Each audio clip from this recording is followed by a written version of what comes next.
Everyone, I am advocate सपना कौशिक और आज हम बात करने वाले हैं कि अगर कोई आपके खिलाफ झूठी एफआईआर करवा देता है या कोई दूसरा झूठा केस लगा देता है। अक्सर हम देखते हैं कि जब भी दो लोगों के बीच दुश्मनी होती है तो कई बार लोग दूसरी पार्टी को परेशान करने के लिए उनके खिलाफ झूठे केसेस लगवा देते हैं, झूठी एफआईआर करवा देते हैं। जैसे कि हो सकता है कि आपके किसी पड़ोसी ने आपके खिलाफ कोई झूठी एफआईआर करवा दी हो,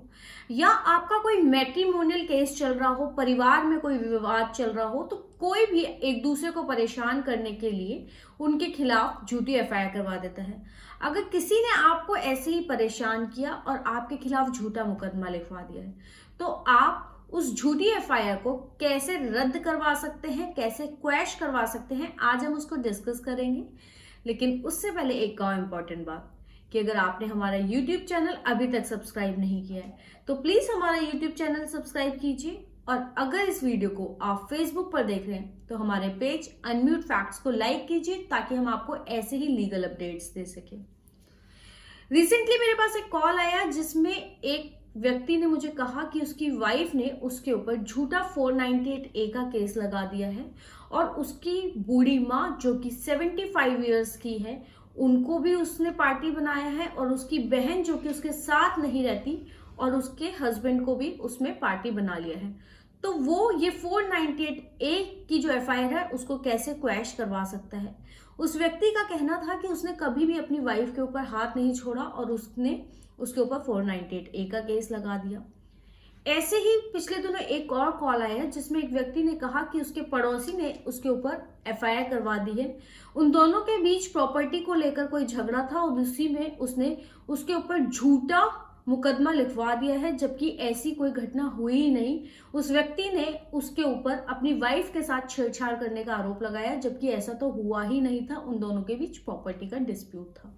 तो कैसे आप ऐसे मामलों से बच सकते हैं और ऐसी झूठी एफआईआर को क्वैश करवा सकते हैं। सुप्रीम कोर्ट ने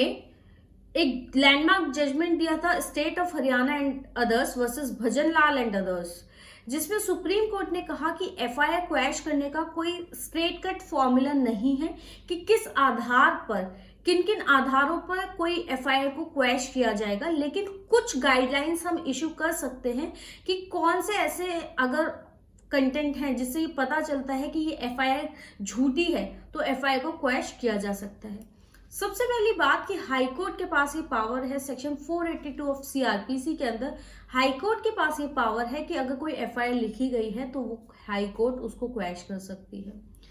अगर आपके खिलाफ कोई झूठी एफआईआर लिखी गई है, ऐसा कोई कॉग्निजेबल ऑफेंस हुआ ही नहीं और किसी भी कॉग्निजेबल ऑफेंस की एफआईआर लिख दी गई है बिना किसी कारण के, वो ऑफेंस हुआ नहीं और आपके पास एविडेंस है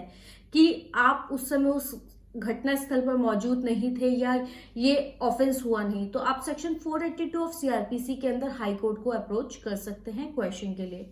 इसके अलावा अगर लैक ऑफ एविडेंस है या फिर केस देख के समझ में आता है कि प्राइमा फेसाई ऐसा कोई केस ही नहीं बनता जिसके ऊपर एफआईआर कर दी गई, या फिर किसी नॉन कॉग्निजेबल ऑफेंस में मजिस्ट्रेट के ऑर्डर के बिना एफआईआर लिख दी गई, तो ऐसी सिचुएशंस में सेक्शन 482 ऑफ सीआरपीसी के अंदर आप हाईकोर्ट को अप्रोच कर सकते हैं और अपने अगेंस्ट एफआईआर को क्वैश करवा सकते हैं। या फिर अगर किसी लोअर कोर्ट ने आपके खिलाफ ट्रायल शुरू कर दिया है, वहां पर कोई एविडेंस नहीं है, आप कहीं किसी और स्थान पर थे जब वो कोई ऑफेंस हुआ, यानी कि कोई घटना घटी और आप उस स्थान पर थे ही नहीं, और आपके पास पूरे एविडेंस है कि आपका ये जो ट्रायल है वो फेयर ट्रायल नहीं है, ये झूठा केस है, तो आप आर्टिकल 226 के अंदर हाई कोर्ट में रिट भी लगा सकते हैं। यानी कि अगर आप 482 सीआरपीसी में हाई कोर्ट का अप्रोच नहीं कर पाए और निचली कोर्ट ने आपके अगेंस्ट कोई ऑर्डर इशू कर दिया या उन्होंने ट्रायल शुरू कर दिया और आपको ऐसा लगता है कि ये ट्रायल फेयर नहीं है, आपके पास पूरे एविडेंस है, तो आप आर्टिकल 226 में हाई कोर्ट में रिट भी लगा सकते हैं। जब आप आर्टिकल 226 में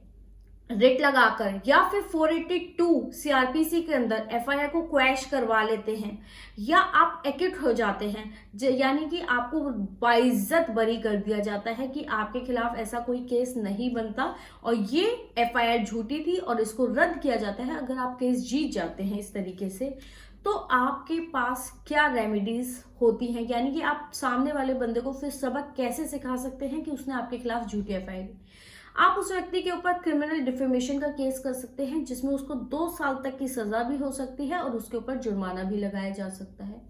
आप उस व्यक्ति के खिलाफ केस करने के लिए कि उसने झूठा केस किया है, इसलिए उसके ऊपर एक क्रिमिनल केस भी फाइल कर सकते हैं। इसके अलावा आप सामने वाले व्यक्ति से कॉम्पनसेशन भी मांग सकते हैं, आप हर्जाना मांग सकते हैं कि उसकी वजह से आपका इतना टाइम बर्बाद हुआ, आपका पैसा बर्बाद हुआ। इसके लिए आप उससे सिविल सूट के अंदर पैसे भी मांग सकते हैं, यानी कि कॉम्पनसेशन मांग सकते हैं। तो अगर कोई भी व्यक्ति आपके ऊपर झूठा केस करवाता है और आपके पास पूरे एविडेंस हैं कि आप उस समय उस घटनास्थल पर मौजूद नहीं थे, आप किसी भी तरीके से ये साबित कर पाए कि वो केस झूठा है, तो आप सेक्शन 482 सीआरपीसी के अंदर हाई कोर्ट को अप्रोच कर सकते हैं, या फिर आर्टिकल 226 के अंदर भी आप कोर्ट में, हाई कोर्ट में रिट फाइल कर सकते हैं। आपको ये वीडियो कैसा लगा और आप किन और मुद्दों पर वीडियोस चाहते हैं, प्लीज कमेंट सेक्शन में बताएं।